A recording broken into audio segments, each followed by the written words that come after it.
Hi, this is Graphically Alex coming at you with all things fat related. If that's something that interests you, please subscribe. I'd love to have you. So I have not watched this video. I liked this being fat as a radical act. I want to go ahead and listen to this. I just want to see I guess what's going on in the fatosphere this year. I feel like fat acceptance has definitely been at a low point.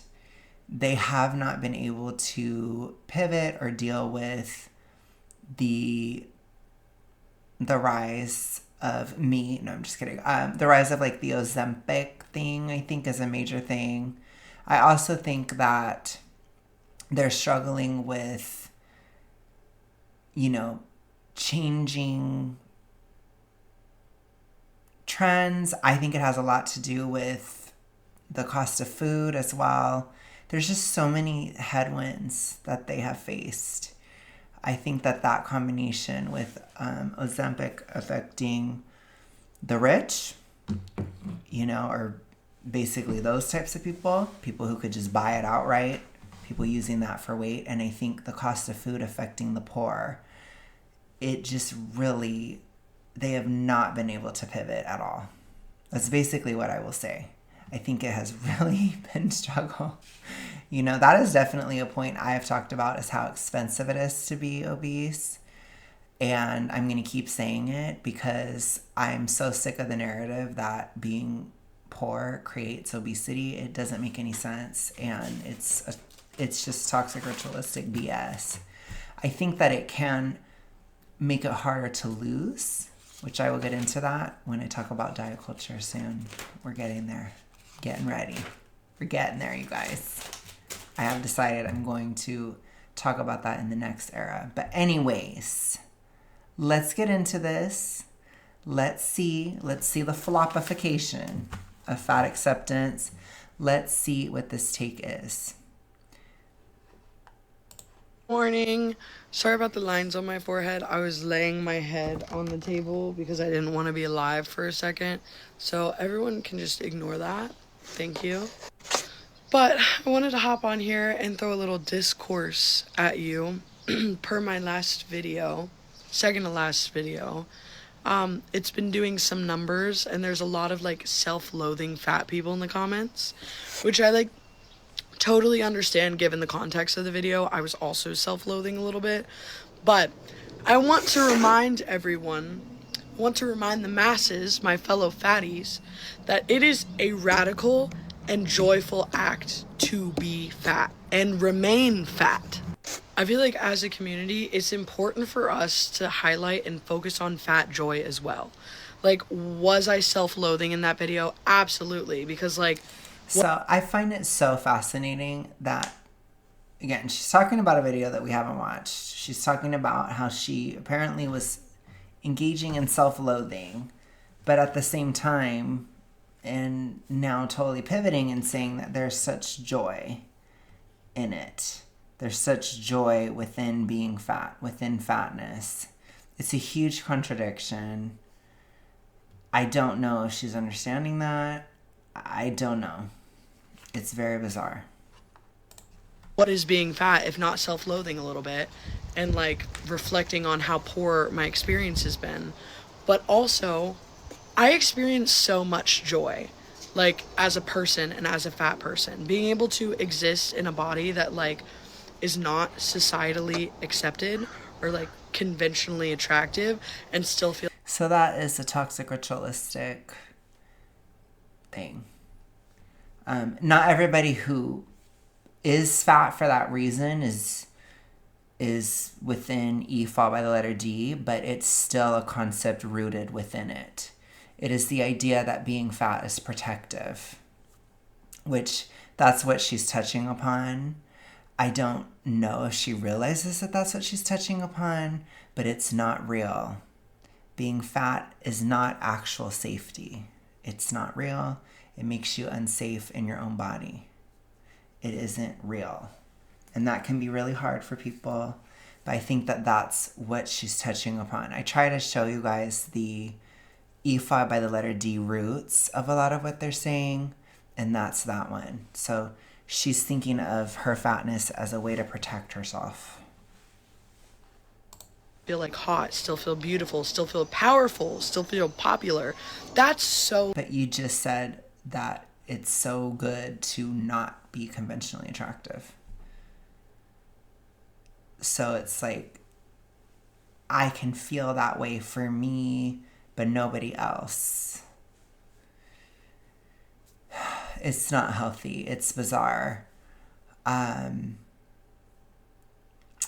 think that to a lot of people that are deep within it, or maybe that are traumatized or have issues, they can feel like that's a lane, or they can feel like it makes sense, but it doesn't actually make sense. It's not rational. It's not a rational thought.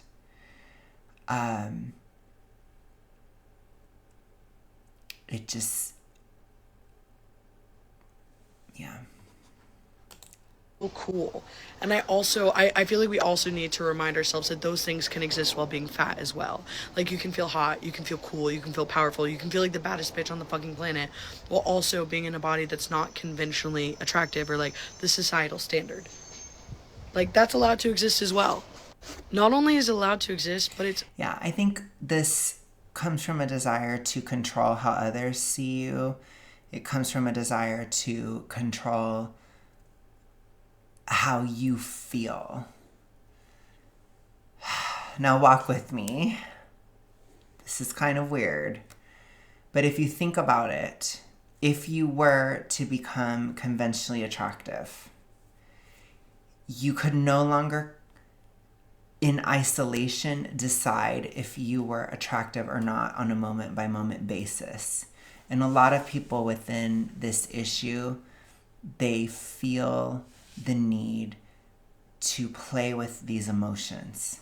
So I play with shame, I play with pride. I go back and forth depending on what I want.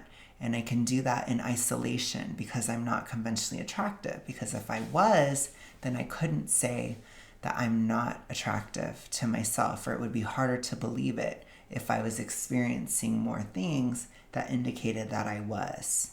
It would disrupt my delusion. It would disrupt the emotions that I'm trying to stir up within myself, the emotions that I'm trying to use to contribute to a toxic ritualistic cycle.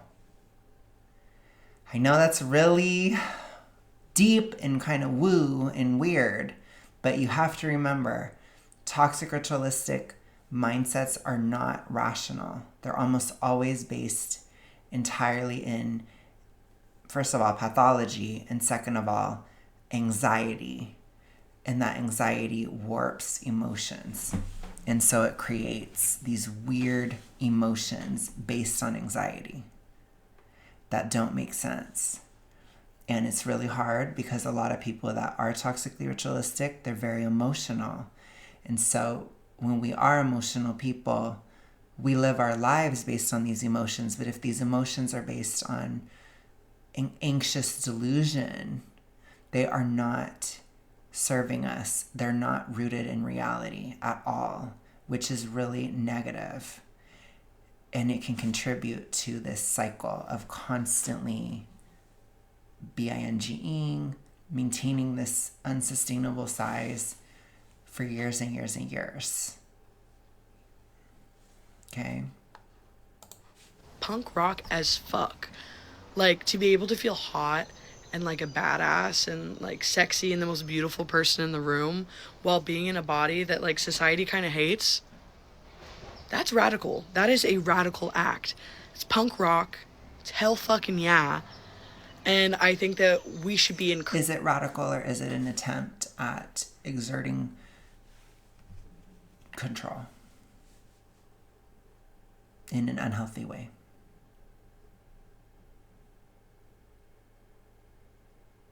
Because I would think it would be radical to give yourself your best chance. I would think it would be radical to not be self-loathing, especially if you're having issues with it. I would think it'd be radical to recover. I would think it would be radical to cease spreading these reinforcements to others. with these problems. All of those things would be radical.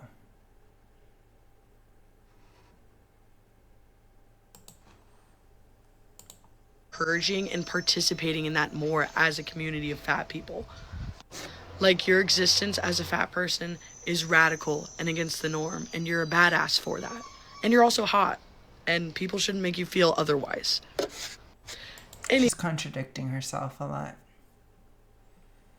Which, when you have this kind of cognitive dissonance, it, in my opinion, it indicates that you're believing in delusions. So are you not conventionally attractive, or are you hot? Maybe you can be hot to yourself, but like I said, you can also find yourself not hot anymore on any given moment. And that's the mechanism. That's what's played with in the mind within this issue. That's what she wants. And if she were to downsize, if she were to get out of that, and if she were to be considered conventionally attractive, then it wouldn't work anymore. Even if she had downsized, she couldn't blame how she looks on her weight anymore. So it would still ruin the mechanism because her weight is tied to it. And I hope you guys can see how it's tied to her self-image, to how she views herself as attractive or not in the moment, and as being radical for finding herself attractive at times, but then other times self-loathing. So I don't think it's about being radical at all. I think it's about having complete control over those emotions and being able to manipulate them in one's mind to continue cycles.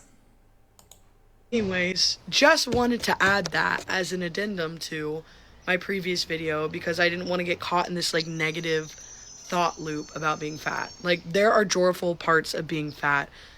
There are joyful parts of being in the fat community, and I think that we also need to like remember that and think about that and participate in those parts of being fat more so than the self-loathing.